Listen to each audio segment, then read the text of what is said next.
मेरी खुशियों का कोई ठिकाना नहीं। मेरे दोनों बच्चे अंडों से निकल जाएंगे और मैं माँ बन जाऊंगी। बाजू चील ने 2 अंडे दिए थे और वे बहुत ज्यादा खुश थी। वे अपने बच्चों के बाहर निकलने का बेसब्री से इंतजार कर रही थी।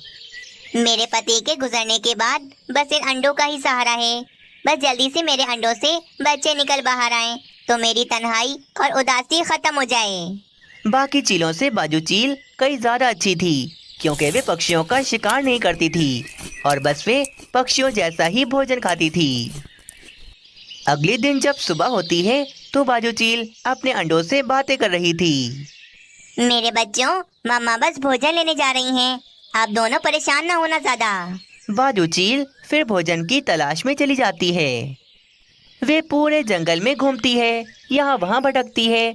तभी उसे एक जगह पर एक भुट्टा पड़ा हुआ मिलता है। मिल गया, मुझे मेरा भोजन मिल गया। अब मुझे और जंगल नहीं घूमना पड़ेगा। मैं जाकर अपने बच्चों के पास आराम से बैठ जाऊंगी। वे भुट्टा उठाकर बाजू चील वापस अपने घोंसले की तरफ चली जाती है। वे खुशी खुशी अपने घोंसले में आती है तो वे ये देखकर बहुत ज्यादा हैरान रह जाती है। ये क्या हो गया? कैसे हो गया? मेरे अंडे कहाँ चले गए? किसने ले लिए मेरे अंडे? बाजू चील के घोंसले से तो दोनों ही अंडे गायब थे। बाजू चील ये देखकर बहुत गुस्से में थी। मेरे अंडे कहाँ चले गए? उनसे तो मेरे बच्चे निकलने वाले थे। कौन है मेरा दुश्मन? किसने मेरा इतना बड़ा नुकसान कर दिया? तभी बाजू चील को पास वाले जंगल के पक्षियों पर शक जाता है। जरूर उन दुष्ट पक्षियों ने ही मेरे अंडे चुराए होंगे। वो नहीं चाहते कि मेरे अलावा 2 चीलें और पैदा हो जाएं। उन पक्षियों ने मेरे अंडों को चुराकर अब तक तोड़ भी दिया होगा। मेरे मासूम मासूम बच्चों की जान ले ली उन पक्षियों ने। किसी को माफ नहीं करूंगी। उन पक्षियों को अब मैं नहीं छोड़ूंगी। अपने बच्चों की मौत का सुनकर बाजू चील शदीद गुस्से में पक्षियों की तरफ जाती है। अरे अरे पक्षियों, मैंने अभी देखा कि बाजू चील हमारे जंगल की तरफ आ रही है और बहुत गुस्से में भी लग रही थी। क्या? पर तोते, बाजू चील तो हमारी दोस्त है। वो हमें नुकसान नहीं पहुंचा सकती। हाँ, मैंने देखा है। बाजू चील अब मांस की जगह हमारे जैसा ही भोजन खाती है। पक्षियों छोड़ो, इस तोते की बात पर भरोसा ना करो। ये ऐसे ही अनाप शनाप बोलता रहता है। कुछ ही देर में बाजू चील गुस्से में वहाँ पर आ जाती है। दुष्ट पक्षियों, तुम सब ने मिलकर मेरे मासूम अंडों को मार डाला। कहाँ है मेरे अंडे? मुझे मेरे अंडे वापस करो। पर बाजू चील, हम तो पहाड़ों की तरफ आते ही नहीं हैं। हम भला तुम्हारे अंडे क्यों चोरी करेंगे? मैं अभी भोजन ढूंढने गई थी। वापस आकर देखा तो मेरे घोंसले से मेरे दोनों अंडे गायब थे। तुम पक्षियों ने ही मेरे अंडे चुराए होंगे, क्योंकि मैं जानती हूँ तुम पक्षी अभी भी हम चीलों को पसंद नहीं करते। जल्दी करो, मेरे अंडे मुझे वापस करो, वरना सब खत्म कर दूंगी। सबको मार डालूंगी मैं। देखा मीनू चिड़िया, मैंने कहा था ना, बाजू चील हमें मारने आ रही है। अरे ऐसे कैसे मारेगी हमें बाजू चील? हम तो निर्दोष हैं, हमने कुछ नहीं किया। बाजू चील तो इस समय कुछ समझने को तैयार नहीं थी। उसे तो बस अपने बच्चों का ही दुख था। वे गुस्से में पागल हो रही थी। बाजू चील, हम सच कह रहे हैं। हमने तुम्हारे अंडों के साथ कुछ नहीं किया। हाँ हाँ बाजू चील, हमारा विश्वास करो। हम बिला वजह किसी पक्षी को नुकसान क्यों पहुँचाएंगे? मेरे बच्चे ही मेरा आखिरी सहारा थे। वो भी तुम पक्षियों ने मुझसे छीन लिया। मैं तुम पक्षियों से तुम्हारा जीवन छीन लूंगी अब। बाजू चील बहुत गुस्से में थी और वे गुस्से में पक्षियों के घोंसले तोड़ना शुरू कर देती है। अरे अरे, मेरा घोंसला मत तोड़ो। मैंने बहुत मुश्किलों से बनाया था। मेरे घर को छोड़ दो। घर के अंदर मेरी पत्नी के अंडे रखे हुए हैं, टूट जाएंगे वो। बाजू चील को किसी का कोई ख्याल नहीं था। वे पक्षियों के घोंसले और उनके घर तोड़ देती है। तुमने इतने सारे पक्षियों के घर, घोंसले और उनके अंडे तोड़ दो दिए। अब हमारे बच्चों को तो छोड़ दो। बाजू चील तोते और मीनू चिड़िया के बेटे को उन्हीं के सामने मारकर खाने लगती है। मानो, मेरा मानो। बाजू चील ने मेरे मानो को मार डाला। अपना सारा गुस्सा पक्षियों पर निकालकर बाजू चील वहाँ से चली जाती है। पर बेचारी मीनू चिड़िया और तोता काफी ज्यादा रो रहे थे, क्योंकि सबसे ज्यादा नुकसान भी उन्हीं का हुआ था। उधर बाजू चील पक्षियों का इतना नुकसान करके वापस अपने घोंसले में पहुंचती है। तो वे क्या देखती है, उसी के पेड़ के नीचे एक चिड़िया बैठी हुई थी जिसके हाथ में उसी के 2 अंडे थे। चिड़िया, तुम्हारे हाथ में ये 2 अंडे किसके हैं? ये 2 अंडे तो हवा से नीचे गिरने वाले थे, पर मैंने इन्हें बचा लिया और अब मैं इन अंडों को इनकी माँ तक पहुँचाऊंगी। ना जाने इनकी माँ कहाँ होगी। अपने दोनों अंडों को देखकर बाजू चील तो बहुत ज्यादा खुश हो जाती है। मैं इनकी मम्मा हूँ, ये दोनों अंडे मेरे हैं। चिड़िया, तुम तो बहुत अच्छी हो, तुमने मेरे अंडों को बचा लिया। हाँ चील, हम पक्षी बहुत अच्छे होते हैं, हम पक्षी हर किसी की मदद करते हैं। ये सुनकर बाजू चील को याद आता है कि उसने बेचारे मासूम पक्षियों का कितना नुकसान कर दिया और उनके मासूम बच्चों को उन्हीं के सामने तड़पा तड़पा कर मार दिया। ये मैंने क्या कर दिया? मुझसे कितना बड़ा पाप हो गया।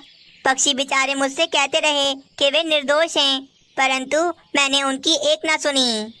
उनके बच्चे, उनके अंडे, उनके घोंसले, यहाँ तक कि मैंने उनके घर भी तोड़ दिए। बाजू चील फिर अपने दोनों अंडों को लेकर वापस उन पक्षियों के पास चली जाती है। अब क्यों आई हो वापस बाजू चील? तुमने तो हमें तबाह कर दिया, अब और क्या बाकी रह गया है? मुझे माफ कर दो पक्षियों, मुझसे बड़ी गलती हो गई। मेरे इन अंडों को एक चिड़िया ने घोंसले से गिरने से बचा लिया। जिन पक्षियों को मैं इतना बुरा समझती थी, उन पक्षियों ने ही मेरे अंडे की जान बचा ली। मैं ही बुद्धू थी, मैंने बिना कुछ सोचे समझे तुम्हारे बच्चों को खा लिया और तुम सबका कितना नुकसान भी कर दिया। बाजू चील, चली जाओ यहाँ से। तुम्हारी इस माफी मांगने से हमारे बच्चे और हमारे घर वापस नहीं आने वाले। पक्षियों, तुम सब भी मुझसे बदला ले लो और मेरे इन अंडों को मेरे सामने तोड़ डालो। हाँ, ये ठीक रहेगा, मैं अभी तोड़ देता हूँ तुम्हारे ये दोनों अंडे। रुक जाओ कालू कौवे, हम इतने स्वार्थी नहीं कि हम अपने स्वार्थ के लिए किसी मासूम पक्षी और जीव को नुकसान पहुँचाएं। बाजू चील, हम तुम्हारी गलती की सजा इन मासूम बच्चों को क्यों दें जो अभी अंडे से बाहर भी नहीं आए। हाँ, तुम अपने अंडे उठाओ और जाओ यहाँ से। हमने तुम्हें माफ किया बाजू चील।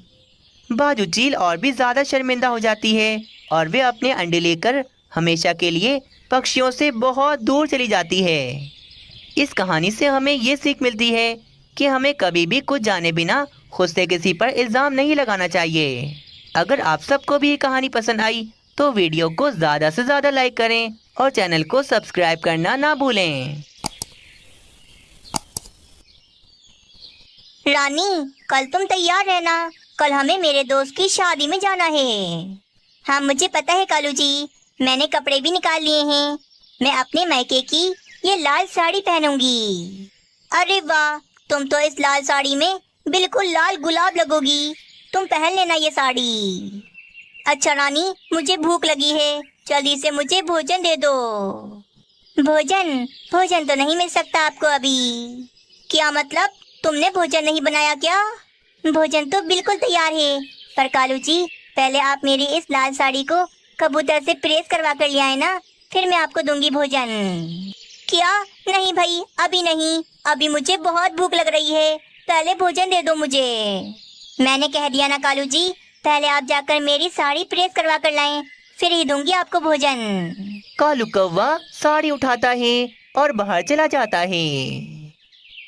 ये रानी तो पागल हो जाती है। शादी कल है, पर तैयारियों में अभी से लग गई। ये लाल साड़ी जल्दी से कबूतर से प्रेस करवा कर लाता हूँ ताकि मुझे जल्दी से भोजन मिल जाए। फिर कालू कौवा जल्दी जल्दी साड़ी लेकर कबूतर की दुकान पर चला जाता है।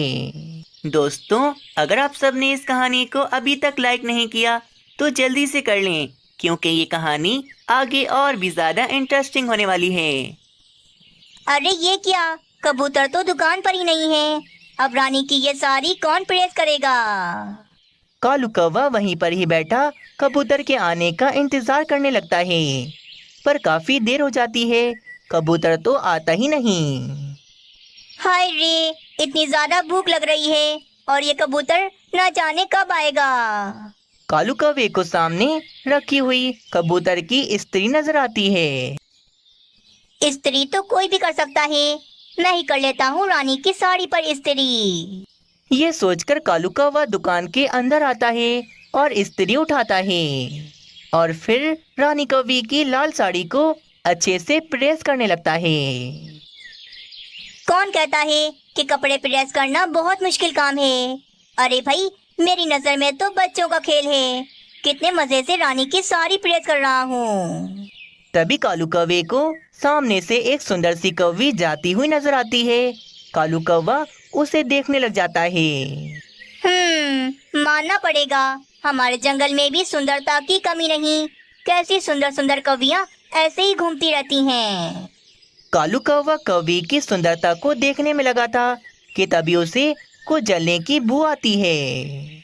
ये क्या? उसने तो रानी कौवी की साड़ी बुरी तरह से जला डाली थी। हाय रे, मर गया मैं। ये तूने क्या कर दिया कालू? कौवी की सुंदरता देखने के चक्कर में तूने रानी की साड़ी ही जला डाली। अगर रानी को इस बात का पता लग गया तो रानी तो मेरा कीमा बना डालेगी। क्या करूं? अब मैं क्या करूं? कालू कौवा वे साड़ी वहीं छोड़कर फौरन वहां से भाग जाता है। कालू जी, साड़ी कहाँ है? आप लेकर नहीं आए क्या? हाँ, वो क्या लगा रखा है कालू जी आपने कब से?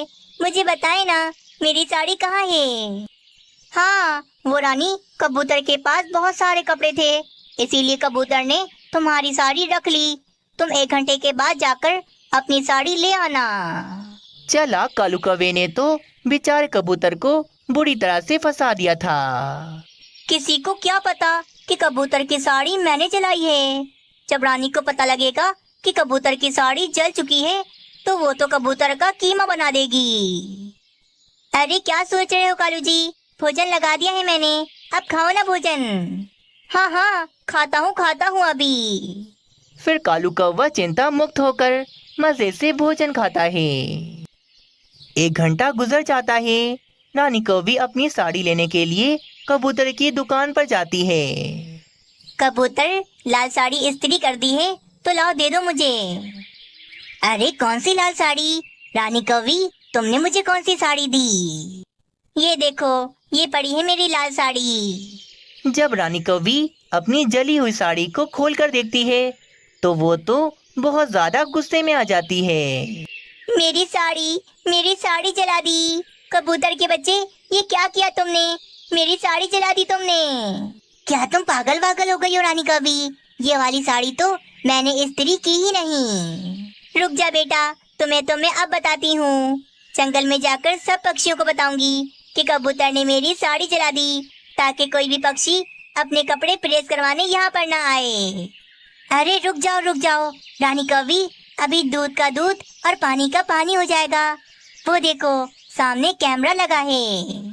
चलो मेरे साथ मेरे घर, इस कैमरे की सीसीटीवी फुटेज दिखाता हूँ, फिर तुम्हें पता लग जाएगा कि ये साड़ी मैंने नहीं जलाई।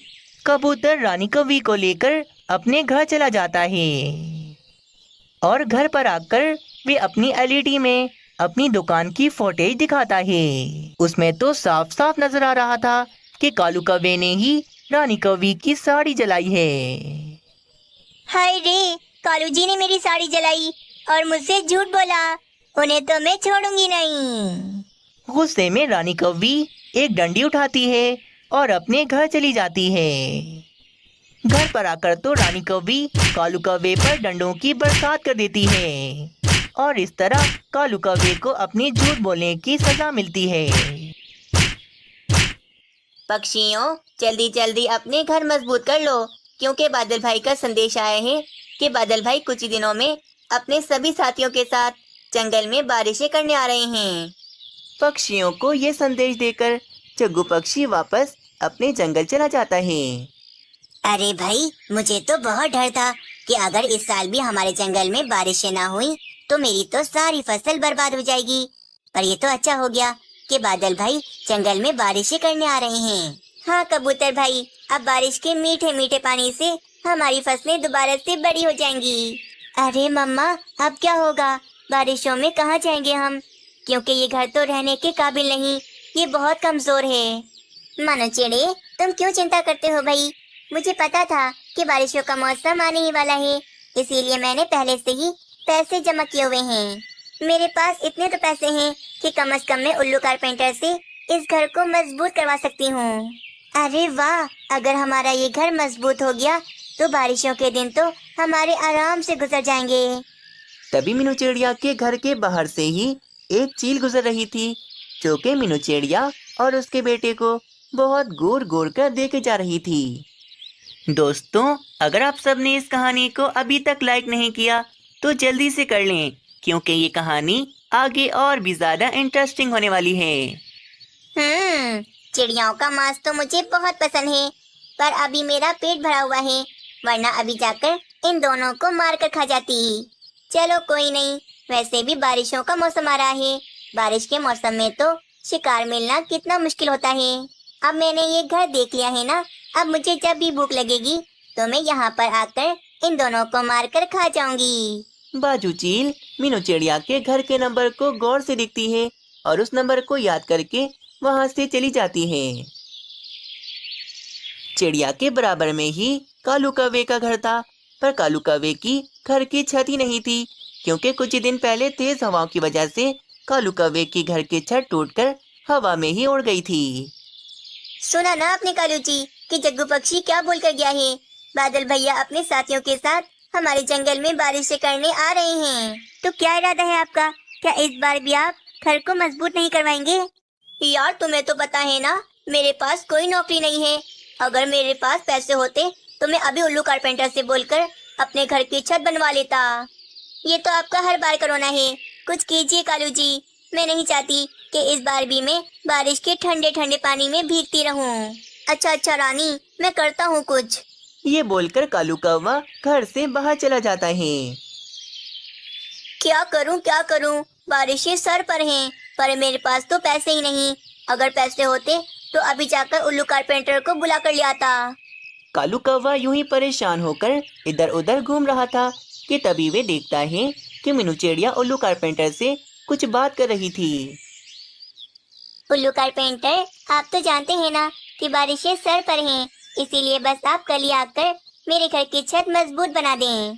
अच्छा ठीक है, मैं आ जाऊंगा, पर मुझे अपने घर का नंबर तो बताओ।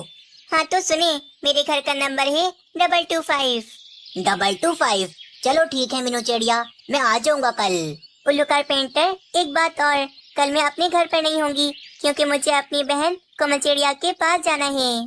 पर आप चिंता न करना, मैं आ जाऊंगी शाम तक, इसीलिए आप कल सारा दिन आराम से अपना काम करना।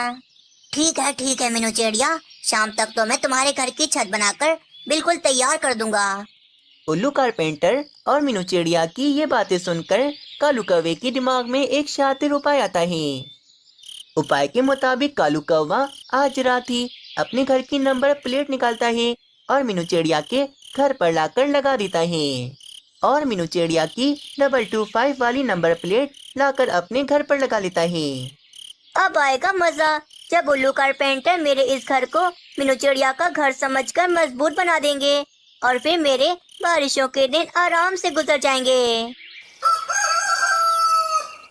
तुम बोल रही थी ना रानी कि मैं उल्लू कारपेंटर को बुलाकर इस घर की छत बनवा लूं, तो आज उल्लू कारपेंटर इस घर की छत बनाने आ रहे हैं। क्या सच में? अगर छत बन जाएगी तो बारिशों के दिन तो आराम से गुजर जाएंगे हमारे। आज उल्लू कारपेंटर छत बनाने आ रहे हैं ना, तो एक काम करो तुम रानी, तुम अपने भाई के घर चली जाओ, वैसे भी शाम तक तो हमारी छत बनकर तैयार हो जाएगी। कालू कौवे के कहने पर रानी कौवी अपने भाई के घर चली जाती है। थोड़ी देर में उल्लू कारपेंटर आते हैं। वे जंगल में मीनू चिड़िया का घर ढूंढ रहे थे। 225, लगता है यही घर है मीनू चिड़िया का। चलो जल्दी से इस घर की छत बनाना शुरू करता हूँ। कालू कौवे के टूटे फूटे घर को उल्लू कारपेंटर मीनू चिड़िया का घर समझकर उसकी छत बनाने लग जाते हैं। शाम हो जाती है। उल्लू कारपेंटर कालू कौवे की घर की छत को पूरी तरह से बनाकर तैयार कर देते हैं। तभी मीनू चिड़िया भी दूसरे जंगल से वापस आ जाती है। अरे रे सत्यानाश, उल्लू कारपेंटर ये क्या कर दिया आपने? आपने कालू कौवे की घर की छत क्यों बना दी? आपको तो मेरे घर में काम करना था। हाँ तो भाई, तुम्हारे घर की ही तो छत बनाई है, ये नंबर नहीं देख रही? यही तो नंबर बताया था तुमने, 225। हाय रे, ये तो मेरे घर का नंबर है, तो ये नंबर प्लेट लाकर कालू कौवे के घर पर किसने लगा दी? मीनू चिड़िया, सीधे से मुझे मेरे पैसे दो, वरना अच्छा नहीं होगा तुम्हारे साथ। मजबूरन मीनू चिड़िया को उल्लू कारपेंटर को पैसे देने ही पड़े थे। उल्लू कारपेंटर अपने पैसे लेकर वहाँ से चला जाता है। उल्लू कारपेंटर के जाते ही कालू कौवा वहाँ पर आ जाता है। अरे वाह, मेरे घर की छत बन गई। बहुत शुक्रिया तुम्हारा मीनू चिड़िया कि तुमने अपने घर के साथ साथ मेरे घर का भी काम करवा दिया। अरे पर मेरे घर में तो काम हुआ ही नहीं, मेरा घर तो बिल्कुल वैसा का वैसा ही पड़ा है। एक काम करो ना कालू कौवे, तुम्हारे घर की जो छत बनी है उसके पैसे दे दो मुझे, क्योंकि उल्लू कारपेंटर ने मेरे घर की जगह गलती से तुम्हारे घर की छत बना दी। पैसे होते अगर मेरे पास तो मैं खुद ना बनवा लेता अपनी घर की छत। मेरे पास कोई पैसे वैसे नहीं हैं। ये बोलकर कालू कौवा अपने घर में चला जाता है। हाय रे, अब मेरा घर कैसे बनेगा? मेरे पास जो भी पैसे थे वो तो मैंने उल्लू कारपेंटर को दे दिए। अगले दिन सुबह ही जंगल में आसमान पर काले काले बादल छा जाते हैं और जंगल में तूफानी बारिशें शुरू हो जाती हैं। मानो चलो जल्दी से घर के बाहर चलो, बारिशें शुरू हो गई हैं बहुत तेज। इस घर का कुछ नहीं पता, कभी भी गिर सकता है। मानो चिड़ा और मीनू चिड़िया डर के मारे घर से बाहर आ जाते हैं और एक पेड़ पर बैठे बारिश के ठंडे ठंडे पानी में भीग रहे थे। मम्मा कुछ करो, बहुत ठंडा पानी है इस बारिश का। अगर हम इसी तरह भीगते रहे तो हम तो बीमार हो जाएंगे। हाँ बेटा, तुम बस चिंता मत करो, मैं कुछ सोचती हूँ। वहीं कालू कौवा और रानी कौवी बड़े मजे से बन घर में बैठे बारिश के मजे ले रहे थे। देखा रानी, इस बार मैंने तुम्हें बारिश में भीगने नहीं दिया, मैंने तुम्हारे लिए घर की छत बनवा ही ली। वहीं मीनू चिड़िया बारिश से बचने के लिए केले के बड़े बड़े पत्ते तोड़ कर लाती है और लकड़ी के सहारे उन बड़े बड़े पत्तों से छत बनाकर अपने बेटे को लेकर आराम से उसके नीचे बैठ जाती है। आपके दिमाग को मानना पड़ेगा मम्मा, क्या उपाय निकाला है आपने? केले के पत्तों से ही छत बना दी। वहीं दूसरी ओर पहाड़ों की तरफ भी तूफानी बारिशें हो रही थी और इस बारिश की वजह से बाजू चील को तो कोई शिकार नहीं मिल रहा था। कितनी ज्यादा भूख लग रही है मुझे, पर इस तेज बारिश की वजह से मुझे कोई शिकार नहीं मिल रहा। तभी बाजू चील को वो मीनू चिड़िया का घर याद आता है। अरे वो घर मैं कैसे भूल सकती हूँ, जिस घर में चिड़िया और उसका बेटा है। अब भूख मिटाने के लिए मुझे उस घर के अंदर जाकर चिड़िया और उसके बेटे को मारकर खाना होगा। ये सोचकर बाजू चील दौड़ी दौड़ी जंगल की तरफ चली जाती है। 225, हाँ यही घर है वो जिसमें चिड़िया और उसका बेटा है। बाजू चील को भी यही गलत फहमी हो जाती है। वे नंबर देखकर कालू कौवे के घर को मीनू चिड़िया का घर समझ रही थी। फिर बाजू चील खिड़की से घर के अंदर आती है। कालू कौवा और रानी कौवी तो चील को देखकर काफी ज्यादा डर जाते हैं। अरे चील, तुम मेरे घर पर क्यों आई हो? अरे भागो यहाँ से। ओए कौवे, इस घर में तो चिड़िया और उसका बेटा रहते थे ना, तो कहाँ गए वो दोनों? नहीं तो इस घर में तो मैं बरसों से रह रहा हूँ। इस घर में कोई चिड़िया विड़िया नहीं रहती। मैंने तो इस घर में चिड़िया को देखा था। अब मैं क्या करूँ? मेरी भूख कैसे मिटेगी अब? चलो कोई नहीं, वैसे तो मैं कौवों का मांस कभी नहीं खाती, पर भूख में सब चलता है। बाजू चील बहुत भूखी थी। वे कुछ नहीं देखती कि कालू कौवे पर हमला कर कर उसे मारकर खाने लगती है। दोस्तों, अगर आज मीनू चिड़िया अपने घर में रह रही होती तो बाजू चील आज उसे और उसके बेटे को मारकर खा जाती। पर कहते हैं ना, जो होता है अच्छे के लिए ही होता है। अगर आप सबको ये कहानी पसंद आई तो इस कहानी को लाइक करें और हमें कमेंट में अपनी राय देना ना भूलें।